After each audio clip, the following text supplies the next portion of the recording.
खर्चा तो है रिलेशनशिप में आना, आपके हिसाब से है कि नहीं है?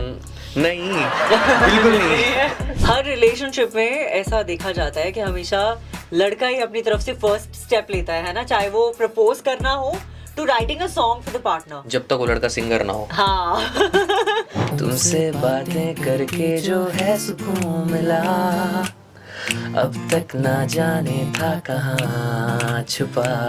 अभी एक मैं रिसेंटली जोक सुना मैंने कि long distance relationships are the best, तो उस पे नीचे लिखा हुआ था क्योंकि उसमें चारों लोग खुश रहते हैं।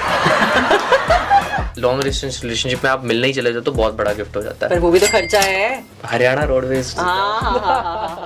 Red Indies Shuffle, shuffle Red Indies Shuffle Shuffle Chat super hits 93.5 Red FM पर मैं हूं आरजे दीक्षा और आज रेड इंडीज शफल के इंटरव्यू में एक और बहुत ही कमाल के टैलेंटेड इंडिपेंडेंट आर्टिस्ट हैं, स्ट्रेट फ्रॉम हरियाणा, रोहतक से यहाँ आए हैं। Ummeed, welcome to Red FM studios. Thank you so much. कैसे हो? मैं बहुत ही बढ़िया हूँ, आप बताएं कैसे हैं? बहुत बढ़िया। Is this your first interview on radio? Yes. पहला? Yes. So first are always special. हाँ, सो आई एम लकी कि ये रेड इंडीज पर हो रहा है आपके लिए। Thank you so much for inviting me, और थोड़ा नर्वस फील कर रहा हूँ but I guess it will go in a right way. So I recently released है सुकून मिला। पहले तो मेरा नाम बताता हूँ, मेरा नाम उम्मीद है और मैं रोहतक हरियाणा में ही बॉर्न ब्रॉट अप हूँ, और दिल्ली में मैंने अपना म्यूज़िकल ट्रेनिंग लिया है। मेरे गुरुजी जो हैं Ratan Prasanna, he is a very renowned guitarist in the industry, और मेरा ट्रेनिंग जो है वो मेरे मामा जी के थ्रू ही हुआ है। तो मेरे मामा जी एक बहुत बड़ा नाम है पंजाब इंडस्ट्री में, चरणजीत आहूजा साहब। तो अभी उन्हीं के स्टूडियो से डायरेक्ट मैं आपके पास आ रहा हूँ। वहीं पर एक रिकॉर्डिंग थी, एक नया गाना मैं जो कर रहा हूँ उस पर काम चल रहा है अभी। सो आई होप जल्दी वो भी रिलीज़ होगा। पर है सुकून मिला अभी रिसेंटली रिलीज़ हुआ और इट्स गोइंग गुड। उसके रिव्यूज़ बहुत अच्छे हैं, लोगों ने बहुत प्यार दिया और अभी भी अच्छा ही चल रहा है सब कुछ। तो पहले मुझे बताओ, उम्मीद सच में रियल नाम है या उम्मीदें जिंदगी में बहुत है इसलिए नाम उम्मीद रख लिया है? नाम तो मेरा असली आशुतोष वर्मा है, और उम्मीद के पीछे एक छोटा सा ही मतलब ऐसे फनी सा रीज़न है। प्लीज। सो ऐसे ही जब हम लोग गिटार सीखता था मैं, तो मैंने गुरुजी बताया, उनके साथ हम लोग बैठे थे, तो ऐसे ही मजाक में एक बार उन्होंने मुझे बोला कि तुमसे तो ना कोई उम्मीद नहीं है मुझे। हाँ। तो मैंने उस वक्त मैं ऐसा ढूंढ रहा था कि मुझे आर्टिस्ट नेम अपना कुछ रखना चाहिए या मुझे लाइक आशुतोष को ही कंसिडर करना चाहिए। तो मुझे ऐसे थोड़ा सा हिट हुआ कि यार उम्मीद एक अच्छा नाम है। थोड़ा सा ऐसा कई बार मतलब कुछ लोगों ने, मैंने पूछा उस वक्त, फिर मैंने एक बार सोचा कि यार मतलब मेरे लिए तो ठीक है। अच्छा, गाने की जब शुरुआत हो रही है ना, तो गाने की शुरुआत हो रही है अलार्म से, ठीक है? सुबह का एक अलार्म बज रहा है, but I also one of दोस्त जिसे अगर 9 बजे उठना है तो वो 7:30 बजे से अलार्म लगाने शुरू कर देते हैं कि एक 7:45 का लगाऊंगा, फिर एक 8:15 का लगाऊंगा, फिर एक 8:30 का लगाऊंगा, क्योंकि ये आई थिंक हर किसी की स्टोरी है आजकल के टाइम में। देखो ऐसा ये तो है, एक्चुअली मेरे साथ भी है, बट मेरी नींद थोड़ी सी कच्ची है, मुझे ऐसा लगता है। हाँ। और मैं सोता भी थोड़ा लेट हूँ, तो मुझे ऐसा लगता है कि वैसे तो देखो मैं पंचुअल हूँ, आज मैं नहीं रह पाया पंचुअल।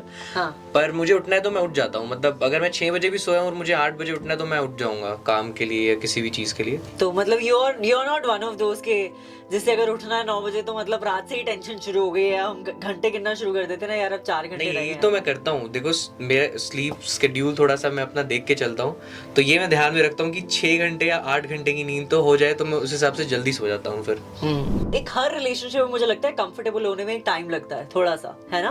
पहले आप थोड़े से फॉर्मल होते हो एक दूसरे के साथ, देन कम्स अ टाइम जब बिल्कुल फ्री हो जाते हो सामने वाले के साथ ना आप। वो टाइम आपको क्या लगता है कब आता है एक रिलेशनशिप में, when you are very comfortable with your partner? देखो वो ना मुझे बहुत अच्छी बात किसी ने बोली थी कुछ वक्त पहले कि communication is not the key to a successful relationship. तो जबकि हमें ऐसा बोला जाता है ना कि communication is the key to a successful relationship, actually it's not communication, it's the understanding I guess. So understanding किसी के साथ हमारी कैसी बैठ रही है, उस वो बहुत सारे फैक्टर्स पे डिपेंड करता है। हमें बात तो देखो, communication is the first thing, हमें बात तो करनी ही पड़ेगी, पर उसके अलावा वो सामने वाला इंसान आपको समझ भी पा रहा है या नहीं, उस पर भी ये चीज़ डिपेंड करती है। आप खुद कितने ऑनेस्ट हो उस रिलेशनशिप में, उस पर तो डेफिनेटली, क्योंकि मैं आई एम अ पर्सन जो who believes in the vibes. Right. So एक इंसान अपने आसपास 50 मीटर के आसपास वो एक ऑरा लेके चलता है अपने साथ। तो अगर उस इंसान से आपको वो वाइब्स आ ही नहीं थी तो फिर तो मतलब कोई मतलब ही नहीं है उस रिलेशनशिप का, आई गेस। राइट। और गाने के बारे में थोड़ा सा एक अगर डिस्क्रिप्शन देना हो लोगों को, है सुकून, उसके बारे में बताओ। है सुकून मिला। सो ये गाना मैंने लगभग 4-5 महीने पहले ही लिखा है। मेरे पास ऐसे गाने हैं जो मैंने 5-5 साल पहले कंपोज किए पर अभी तक रिलीज़ नहीं किए, पर ये अभी रिसेंटली मैंने लिखा है गाना। ये मुझे ऐसा लगता है कि लॉन्ग डिस्टेंस रिलेशनशिप के बारे में ना अभी, क्योंकि सोशल मीडिया का ज़माना है ना, तो ज़्यादा बात होती है तो कुछ फ़नी या फिर आप समझ रहे हो कि कुछ नेगेटिव बात होती है कि चीट कर देगी बंदी, ये है वो है। और अभी एक मैं रिसेंटली जोक सुना मैंने कि long distance relationships are the best, तो उस पे नीचे लिखा हुआ था क्योंकि उसमें चारों लोग खुश रहते हैं। सही बात है। हाँ, But चीटिंग करने के चांसेस और बढ़ जाते हैं उसके अंदर, है ना, पकड़े जाने के। फ्रीडम रहती है हाँ। चीट करने के लिए। But have you been in a long distance relationship? मतलब मोस्टली आई गेस, मतलब मोस्टली मेरे लॉन्ग डिस्टेंस रिलेशनशिप्स ही रहे हैं। रोहतक में भी मेरा रहा है। मेरा पहला प्यार ऑब्वियसली रोहतक में ही था। हाँ। नाम तो नहीं ले सकते। हाँ। पर नहीं, मुझे पहले ही रिलेशनशिप में चीट किया था, पर उसके बाद से मुझे लगता है मैं लाइफ में थोड़ा, एक थप्पड़ ना बड़ा ज़रूरी होता है लाइफ में, उसके बाद ही थोड़ा सा लगा कि यार क्या कर रहा है जिंदगी में कुछ। पर उन लोगों का क्या है यार जिन्हें एक से ज्यादा थप्पड़ जिंदगी में पड़ चुके हैं लेकिन फिर भी अक्ल नहीं आ रही है कि बार बार हम गलत रिलेशनशिप में पड़ रहे हैं, बट फिर भी हमें समझ नहीं आ रहा है कि गलती हमारी है या सामने वाले की। हर बार देखो, हम लोग तो सिर्फ ट्राई कर सकते हैं। मतलब मैं कितनी भी कोशिश कर लूँ जब तक वो, और ना मुझे ऐसा लगता है कि देखो मेरी उम्र भी अभी ज़्यादा नहीं है, I am just 22 right now, और अभी तक मैं जितना ऑब्जर्व कर पाया हूँ इस चीज़ को, उससे मुझे ऐसा लगता है कि हम सिर्फ कोशिश कर सकते हैं अब ना, लेकिन ज़बरदस्ती नहीं कर सकते। आप ज़बरदस्ती जब करने लगते हो ना किसी भी चीज़ को लेके, क्योंकि मुझे एक बंदे ने बोला कि किसी ने सिखाया मुझे कि कई बार ना मोहब्बत को उसने सोना से रेफ़र किया, तो हम कभी कभी सोना ढूंढने के चक्कर में ना हम कचरे में भी सेटिस्फाई हो जाते हैं, तो वो गलत है।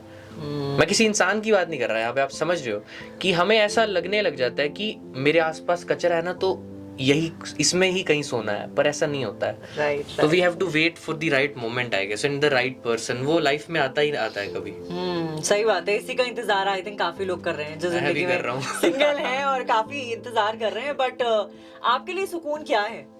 किस चीज में सुकून है? सबसे पहले तो म्यूजिक मुझे लगता है, क्योंकि मैं जब 9 साल का था मैंने तभी डिसाइड कर लिया था कि मुझे म्यूजिशियन बनना है।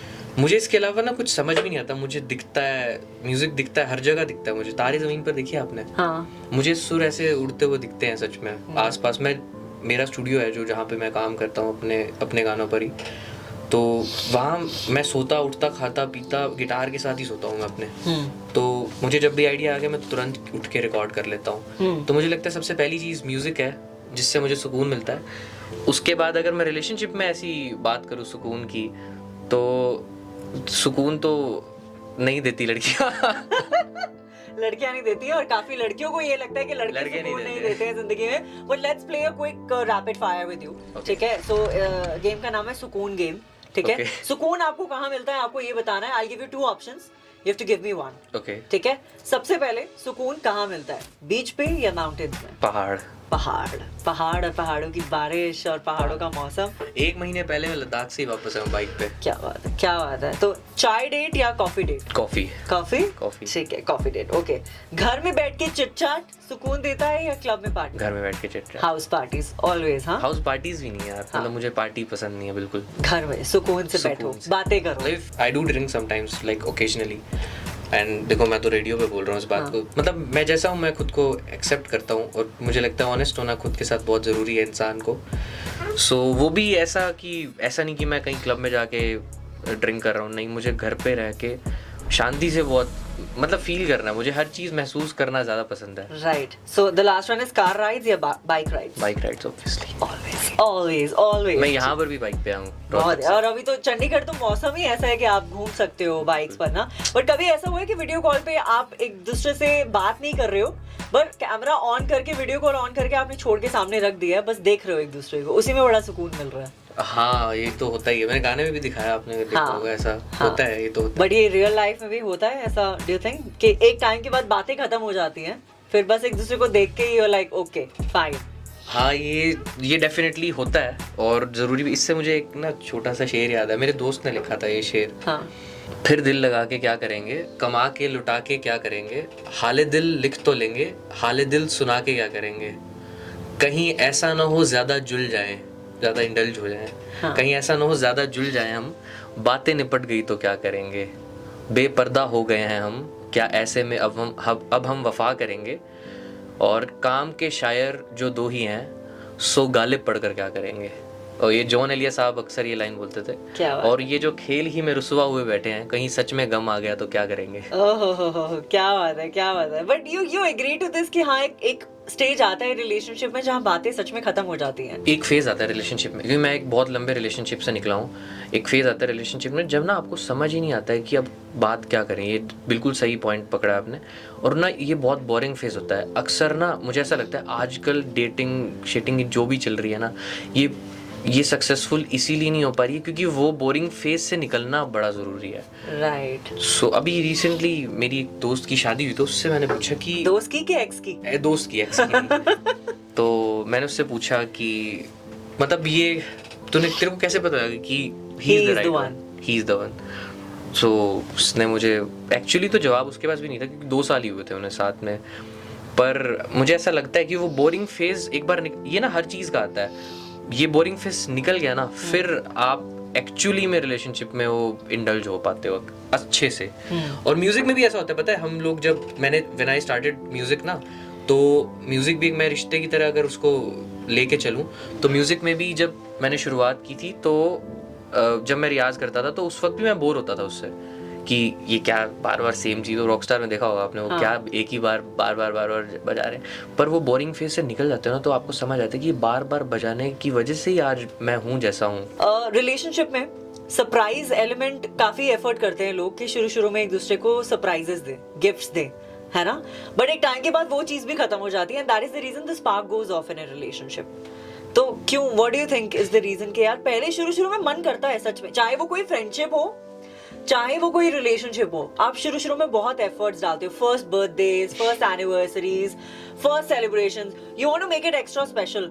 But as soon as the relationship grows older, like ठीक है यार, ठीक है, अब हर साल बर्थडे आता है, वैसा क्या कर दूं इसके लिए इस बार। देखो ये इसका तो बहुत सिंपल जवाब है, you always try to impress पहले शुरुआत में। तो इम्प्रेस करने के लिए तो इंसान you always pretend to impress actually. तो अक्सर हम ये रिलेशनशिप्स की शुरुआत में भी ये गलतियाँ बहुत ज़्यादा करते हैं कि हम वो बनने की कोशिश करते हैं जो हम नहीं हैं, हम वैसा बनने की कोशिश करते हैं जैसा उन्हें पसंद है, पर हम असल में वैसे हैं ही नहीं। तो मुझे ऐसा लगता है कि रिश्ते की शुरुआत ऑनेस्टी के साथ होनी चाहिए, और ये स्पार्क ख़त्म होने फिर तो ऑब्वियसली होगी ना, हम जब प्रिटेंड कर रहे हैं जैसे हम हैं ही नहीं। अब जैसे मुझे नहीं, ये प्रिटेंस नहीं है, this is something different that I am saying that in relationship आप शुरू में एफर्ट्स करते हो, दैट इज वेरी नेचुरल कि आप सरप्राइजेस प्लान करते हो, आप बर्थडेज और थोड़ा एक्स्ट्रा ग्रैंड स्पेशल ऑर्गेनाइज करने की सोचते हो, एफर्ट करते हो, बट एक टाइम के बाद आप लेट बैक हो जाते हो एक रिलेशनशिप में। वो फ्रेंडशिप में भी होता है, वो रिलेशनशिप में भी होता है। सो यू थिंक कि that is one of the reasons कि हाँ इसीलिए शायद वो स्पार्क भी कहीं ना कहीं यू नो ऑफ हो जाता है एक रिलेशनशिप में। मुझे ऐसा नहीं लगता, मतलब अगर सच में प्यार है ना तो वो खत्म कभी भी नहीं होता। मतलब मेरे जो आइडियल कपल जिसको मैं बोलता हूँ ना, वो मेरे मम्मी पापा हैं। तो आज तक मैं तो मतलब देखता हूँ, लव बर्ड्स बोलते हैं हमारी फैमिली में उनको, तो मैं तो उनसे इंस्पायर होता हूँ। तो मुझे नहीं लगता कि इंसान कभी ऐसे मतलब बोरिंग फेज में जाता है जिससे वो सच में प्यार करता है। ओके, इस गाने में आपने वोकल्स भी दिए हैं, I think lyrics also you have done, सब कुछ आपने खुद करा है। तो ये खुद क्यों करा है? मतलब कि आपके पास पैसे, बजट नहीं था कि हाँ सब कुछ खुद करना है, या ये like one man army type की यार सब कुछ मैं खुद ही करता हूँ? देखो ऐसा कुछ सुपीरियोरिटी कॉम्प्लेक्स नहीं है कि मुझे सब कुछ खुद ही करना है। हाँ. मैं तो definitely collaborations, I would love to collaborate with different people, right. पर क्या होता है कि ना करना बेहतर होता है कुछ करने से। तो मुझे ऐसा लगता है कि क्योंकि ना अभी आर्टिस्ट ना बहुत बहाने बनाने लगे हैं और लोग आलसी हैं, आपको पता है, दिमाग से। तो आपको ना जो चीज़ रोकती है वो आप खुद ही हो। फॉर एग्जांपल, चलो मेरे पास बजट नहीं है तो बट मैं उस चीज़ को उतनी अच्छे से नहीं कर पाऊंगा जितना एक दूसरा आर्टिस्ट करेगा। बीइंग अ साउंड इंजीनियर, मैंने साउंड इंजीनियरिंग की है कुछ साल, मैंने ड्रॉप कर दी थी, but I know how to mix a song. So मैंने इसीलिए मिक्स भी खुद किया और मैं सारे ही गाने लगभग खुद ही मिक्स कर रहा हूँ अभी तक। तो मैं करवाऊंगा डेफिनेटली मिक्स बाहर भी, थोड़ा सा उससे टेस्ट चेंज होता है आपका। लिरिक्स की बात है, अभी मेरे कुछ गाने और हैं जिनमें मेरा एक दोस्त है, उसने जो मैं आज रिकॉर्ड करके आया हूँ वो गाना मैंने और उसने मिलकर लिखा था और मैं हूँ वही नाम है उस गाने का। वो पता नहीं कब रिलीज़ होगा, मुझे अभी कुछ नहीं पता। सो डेफिनेटली मैं लोगों के साथ काम करता हूँ। अब वीडियो का सीन थोड़ा डिफरेंट है। मुझे ऐसा लगता है कि वीडियो मेरा एक पॉइंट ऑफ व्यू जो है वो मैं अच्छे से डिस्क्राइब कर पाता हूँ।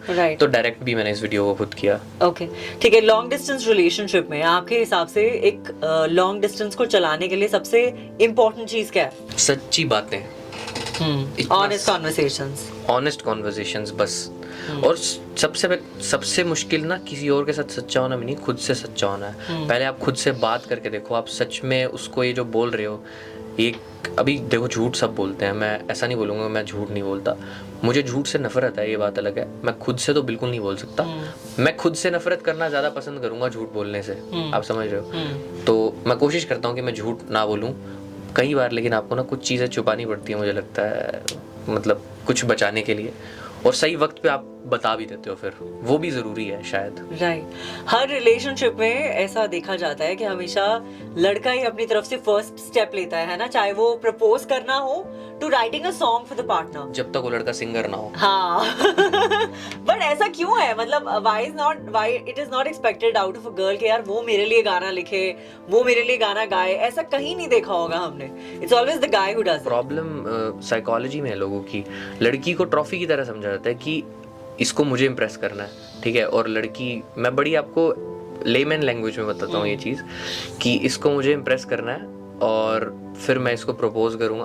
बच्चों में यही बात होती है, आपको पता है। मतलब व्हेन आई वाज 14 और 15, तब से लेकर शायद उससे भी पहले, अब तो उससे भी पहले ये सब शुरू हो जाता है ना। मैंने तो बहुत लेट डेट करना स्टार्ट किया, शायद व्हेन आई वाज 17 और 18, तब मेरी पहली गर्लफ्रेंड थी। तो दिल भी मैंने तभी तोड़वा लिया। ओके। तो मुझे ऐसा लगता है कि ये आजकल तो बहुत ज़्यादा मतलब कॉमन होगी ये चीज़। राइट। आपको क्या लगता है रिलेशनशिप में आना आजकल के टाइम में इज अ लॉट ऑफ खर्चा, very heavy on the pockets यार, because then you have to get dressed also very well, you have to take her on dates, you have to give her gifts. तो मतलब होता है यार, खर्चा तो करना पड़ता है। अपने आप पे खर्चा करते हो, फिर आप सामने वाले पे खर्चा करते हो, अपने आप पे तो इंसान करना छोड़ देता है उसके बाद ना। whenever you come into a relationship ना, आप अच्छे दिखना चाहते हो, you want to look good ना, you want to look your best in front of your partner। हाँ, ठीक है। you'll buy clothes, आप लड़की हो तो मेकअप खरीदोगे, लड़के हो तो ग्रूम्ड रहोगे, है ना, नए जूते खरीदोगे, फिर आप लड़की के लिए भी गिफ्ट्स खरीदोगे, फिर आप डेट्स पे जाने के लिए भी पैसा खर्च करोगे। तो खर्चा तो है रिलेशनशिप में आना, आपके हिसाब से है कि नहीं है? नहीं, बिल्कुल नहीं है। बट है ना, मतलब it is actually a lot of. अभी तो बहुत ज़्यादा है, अभी तो बहुत ज़्यादा है, क्योंकि देखो अच्छा दिखना यूजुअल डेज पे तो मुझे लगता है कि पता कैसा होता है, वेट बढ़ जाता है प्यार में। हाँ। ठीक है, तो इंसान वैसे तो खुद की परवाह करना छोड़ देता है कि अब इम्प्रेस कर लिया ना, अब तो कि शी इज विद मी पता लग गया, उसके बाद तो इंसान, मेरे को लगता है कि अपने ऊपर काम करना छोड़ देता है। बट हाँ, गिफ्ट सरप्राइजेस जो हैं ये ज़रूरी हैं बहुत ज़्यादा। एक्सपेंसिव गिफ्ट्स तो देखो अलग चीज़ है। हाँ। एवरीवन हैज़ अ पॉकेट, अपनी पॉकेट के हिसाब से जो जितना कर रहा है उतना मेरे को लगता है बहुत है। राइट। और वही सबसे ज़्यादा खूबसूरत चीज़ है कि अब पता है ये क्या होता है कि किसी के पास 10,000 रुपये ना, वो अगर 1,000 रुपये का गिफ्ट दे रहा है किसी को तो वो अच्छी बात है, पर किसी के पास 10 रुपये और वो 10 रुपये का ही गिफ्ट दे रहा है ना, तो वो ज़्यादा बड़ी बात लगती है। कि it's not about how expensive you are gifting to someone, it's about the thing कि आप कितना एफर्ट डाल रहे हो उस गिफ्ट को लेके। आप जरूरी भी नहीं है गिफ्ट देना, मुझे लगता है सरप्राइजेस और भी तरह के हो सकते हैं। आप उनसे लॉन्ग डिस्टेंस रिलेशनशिप में आप मिलने ही चले जाओ तो बहुत बड़ा गिफ्ट हो जाता है, पर वो भी तो खर्चा है। लॉन्ग डिस्टेंस रिलेशनशिप कौन सा फ्री में आप चला सकते हो? You have to go meet, spend money. Haryana roadways. अच्छा, लॉन्ग डिस्टेंस रिलेशनशिप आपके हिसाब से आपको लगता है कि आजकल के टाइम में, तो आजकल specially you know when people are commitment phobic, किसी को कमिटमेंट नहीं देनी है, सब बैकअप्स लेके चल रहे हैं अपने आसपास, इट इज अ बिग आजकल रिस्क. वो टर्म है ना, क्या बेंचिंग बोलते हैं ना. हाँ, Oh my benching. God.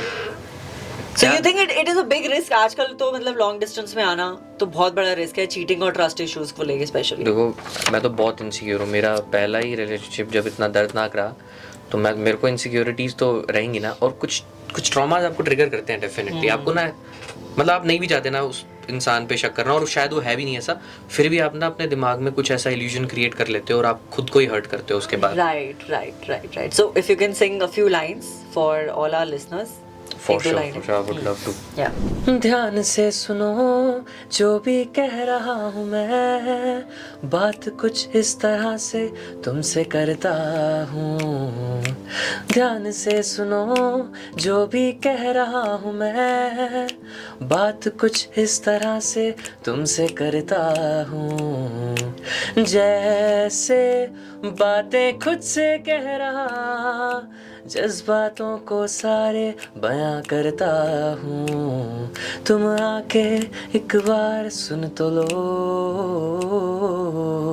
तुमसे बातें करके जो है सुकून मिला, अब तक ना जाने था कहाँ छुपा.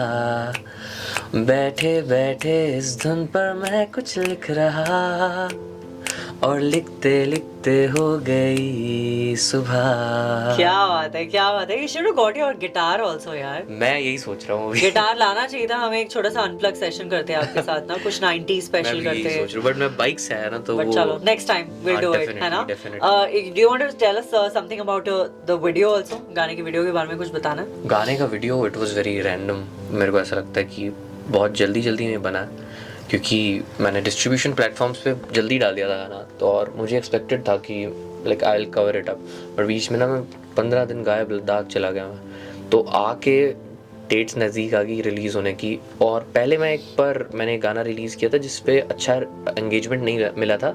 वो इस वजह से नहीं मिला था, शायद मुझे लगा कि ऑडियो और वीडियो अलग दिन रिलीज़ किया मैंने, तो इस बार मैंने सोचा कि ऑडियो वीडियो साथ में करते हैं. तो इसीलिए मैंने सोचा जल्दी कर लेते हैं. फिर मैंने एक आइडिया लिखा, उसका स्टोरी लिखा, देन स्क्रीन प्ले. मेरा एक दोस्त है, उसको मैंने बोला कि यू शुड हेल्प मी, उसने मेरे को हेल्प किया. और फिर उसके बाद एक नॉन सब लोग दोस्त ही हैं मेरे जिन्होंने मेरा सपोर्ट किया. और Mohit was the recording engineer of this song. Okay. He is also a sound engineer. Okay. मेरे को सब गानों में मोहित बहुत हेल्प करता है. Lovely. ठीक है. And anything else that you want to say to all the indie artists who will be listening to you radio पर? बस करते जाओ यार, रुको मत, सब कुछ होगा, सच में बहुत बढ़िया होगा. देखो मुझे ऐसा लगता है कि शुरुआत से लेकर एंड तक मतलब लोग गिव अप कर देते हैं बहुत जल्दी, कि उनको लगता है कि मैं यार 50 गाने निकाल चुका हूँ, अभी तक कुछ नहीं हो रहा है. तो ऐसा नहीं है, क्या पता 51वां चल जाए, Right. क्या पता 100 चले, बट आप गिव अप कर दोगे तो फिर तो कोई फ़ायदा नहीं है. मतलब यू डोंट नो, जर्नी ऐसी है लेकिन खूबसूरत है. पहले मैं स्ट्रेस्ड हो जाता था इस चीज़ को लेके, बट जर्नी खूबसूरत है. We should enjoy it.